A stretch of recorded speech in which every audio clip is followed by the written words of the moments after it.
Things are stirring up in Virginia's 57th House District race after videos of Democratic candidate Susanna Gibson have come to light of her having sex with her husband on a live website called Chatterbait. 10, 20 years ago, this would have eliminated a candidate from consideration. Today, I doubt it has all that much effect. Ain't nothing changed, nothing new here to see. This ain't nothing but some political maneuvering. America. Welcome to the eulogy, eat it up. It's called political buffoonery. Hey there, everybody, and welcome to This Week in DUMBmocracy, where we showcase some of the dumbest newsmakers of the week. So for today's video, we have a tale of two women in politics. One, Colorado Congresswoman Lauren Boebert. The other, Susanna Gibson, a Democratic candidate for office in Virginia. Both have been embroiled in stories concerning their questionable moral behavior. We'll get into the details of it all soon, but before we do, please be sure to smash that thumbs up button. Please like, share, comment about the show, subscribe to the channel, hit that notification bell, all that good stuff. We're going to be getting into a comparative story here between the two stories involving Boebert and Gibson. Now, as I said, both are involved in stories that involve questionable moral behavior. Both responded to those stories differently. And yet, the perception that is being portrayed in media of these two different stories could not be any more different, in my opinion. Now, I will say that Boebert's story is, in comparison to Gibson's, lesser in buffoonish magnitude. Her position makes it a bigger story. But Gibson's buffoonish act is quite huge here. It's very big, and yet it's being perceived as near negligible when talking about the outcome of her forthcoming election. Why is that? Let's do a deep dive into the stories. Let's call out the buffoonery on both sides, and then let's especially focus on the buffoonery of the outward reaction that's being perpetrated by media. First, let's start with Lauren Boebert. Boebert and a companion went to the theater to go see Beetlejuice. Now, this companion was not her husband. As you may know, she's going through a divorce. But patrons didn't care about who she was with, but what she was doing. Boebert was reported to be vaping, singing loudly, taking selfies, and there was some touching going on between Boebert and her companion. During intermission, staff at the theater went up to Boebert to let her know that people were complaining and that if she continued her behavior, that she would be asked to leave. She did not heed that warning, and that resulted in Boebert being expelled from the theater. Now, the reports came out, and initially, Boebert and her staff denied the allegations, including whether or not she was vaping. But it turns out that there's this video that you're looking at right now, which included Boebert being escorted from the theater, not necessarily a nice hand gesture there, and it turns out that she was acting this boorishly in the theater. But what bothers me more than the boorish behavior that she's said to have done, the vaping, the singing along with the songs, the selfie taking, the, dare I say, light petting, all of that is what it is. But what bothers me and what the true buffoonery here is can be found in the incident report that the theater created. So this is the incident report that the theater created that was obtained by the Colorado Sun as a result of a Freedom of Information request. The narrative given in this report recounts the complaints that were made from 3 different patrons concerning Boebert and her companion about, like I said, vaping, singing, and causing a disturbance. During intermission, the staff located Boebert and her companion and told her that there was another issue that they would be asked to leave. Boebert and her paramour were argumentative, according to the report. It's quite buffoonish, but it's not the buffoonery that I'm interested in as a citizen and as a voter. Here's what I'm interested in. Towards the end of the interaction, Boebert had some choice words that was quoted in the report. Those choice words included stuff like, "Do you know who I am? I'm on the board, and I will be contacting the mayor." Well, excuse me, Congresswoman, this sounds not only like Karen behavior, but to hear politicians say things like this, it just puts me off to no end. Politicians should never play the "do you know who I am" card. It's a title. Just because you were elected to something doesn't mean that you're entitled to be treated with kid gloves and you should have carte blanche to act badly. The other thing that bothers me about Boebert's behavior is the aftermath of it. And here I'm going to invoke the Anthony Weiner rule that we have on the show. It may not necessarily be the action that gets you in trouble, but it's the cover-up that definitely will. And the cover-up I'm talking about here was the initial denials by Boebert and her staff about what happened in the theater. It took the video coming out for Boebert to finally admit what happened and to issue what I believe to be is a heartfelt apology. It took that much to do it, and she eventually got there. But it doesn't take away the sting of buffoonery from her. Now, the perception of all this is that Boebert has hurt her personal brand because she's going to be in another tight race with the same opponent she barely beat in 2022, that she's hurting the Republican brand in general because Kevin McCarthy has a lot on his plate and dealing with antics like this is not necessarily helpful at this moment, especially in the face of a government shutdown that McCarthy is trying to negotiate. Now, the question of this perception is one I want you to hold on to until you see the full story about Susanna Gibson. And once you see that, let's have a little discussion comparing the two. Like what you see so far? Go ahead and smash that thumbs up button. Also, leave us a comment and tell us what you're thinking. And don't forget to subscribe so you never miss another show. Let's get into the story of Susanna Gibson, and then we're going to have a discussion comparing the two stories. With less than 8 weeks until Election Day, things are stirring up in Virginia's 57th House District race after videos of Democratic candidate Susanna Gibson have come to light of her having sex with her husband on a live website called Chatterbait. According to the Washington Post, who first reported the videos, in the live broadcasts that were recorded and put on another website, Gibson asked viewers for tips to perform certain acts. The Post was tipped off by a Republican operative who has said to have had no ties to Republican candidate for the district, David Owen. I wonder how the FEC is going to look at those donations. Wow.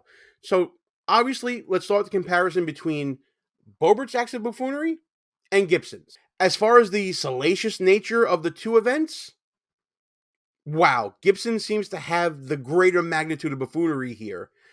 Boebert is crass, lowbrow, whatever you want to call it. You can have an opinion on it.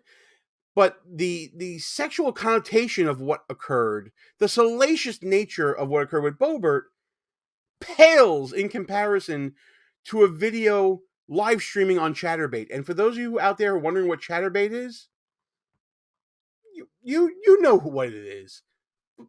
Don't act dumb. You know what it is. Let's continue with the story. In a statement, Gibson says in part, quote, "This is an illegal invasion of my privacy designed to humiliate me and my family. It won't intimidate me and it won't silence me. My political opponents and their Republican allies have proven they're willing to commit a sex crime to attack me and my family because there's no line they won't cross to silence women when they speak up."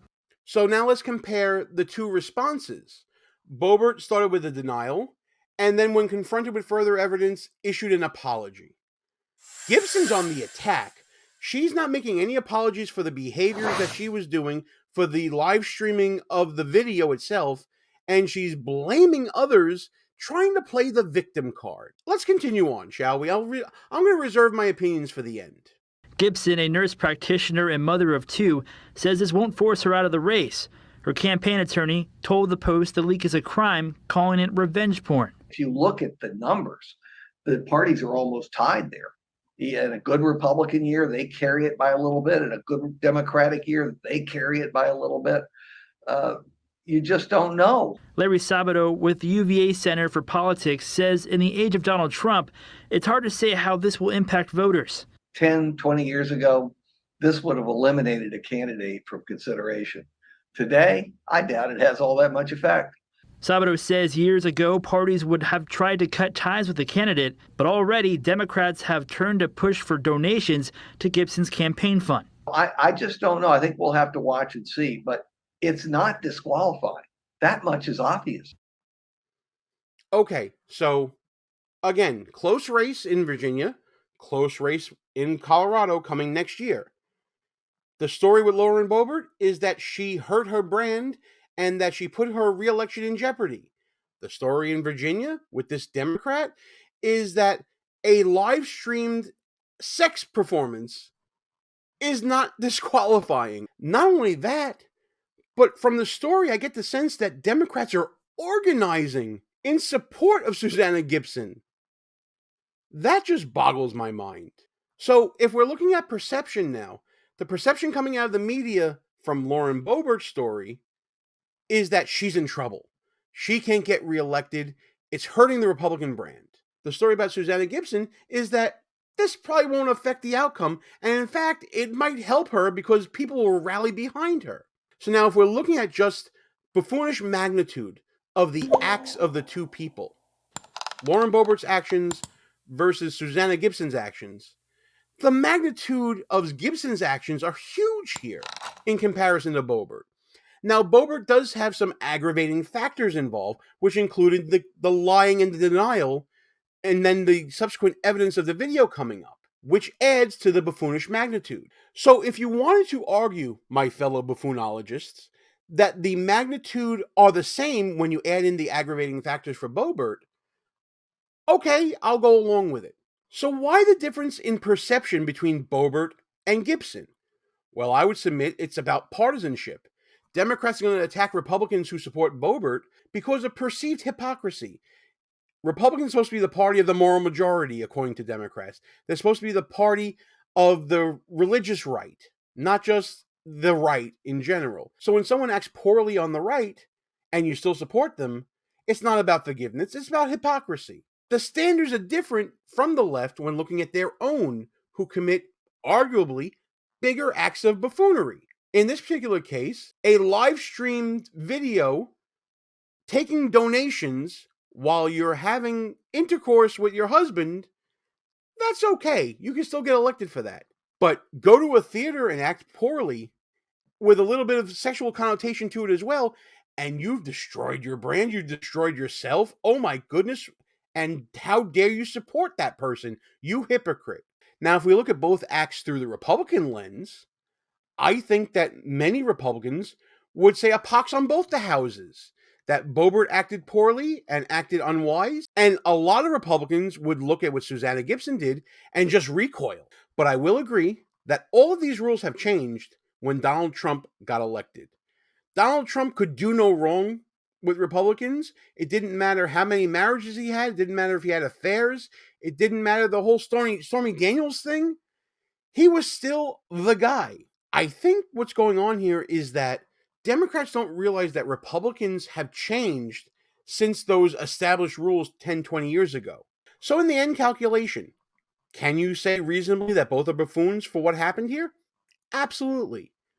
But for me, the biggest buffoonery of all is the media working overtime to cast one buffoonish act from a Republican as being the end of a career, and the other act from a Democrat, which is arguably bigger in my opinion, being much ado about nothing. It's that perception that kills me. I hate this kind of stuff when media gets into the analysis of bad actions and colors that analysis based upon the partisan laundry that the person's wearing. But this isn't all about what I think. I want to know what you think. Leave me a comment and tell me your thoughts on this whole situation. Who's the bigger buffoon? Is it Lauren Boebert? Is it Susanna Gibson? Or is it a pox on both their houses and they're equally buffoonish in their own way? And then I want to know what you think about the portrayal of these acts in the media and what people are saying about Boebert and Gibson respectively with regards to their own re-election or their election.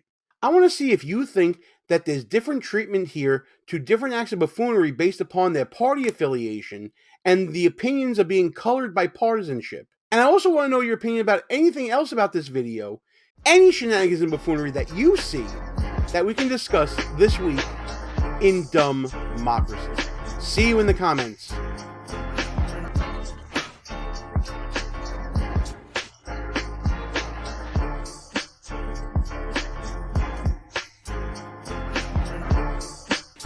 All views and opinions expressed here are not necessarily of the mainstream media and may offend some listeners.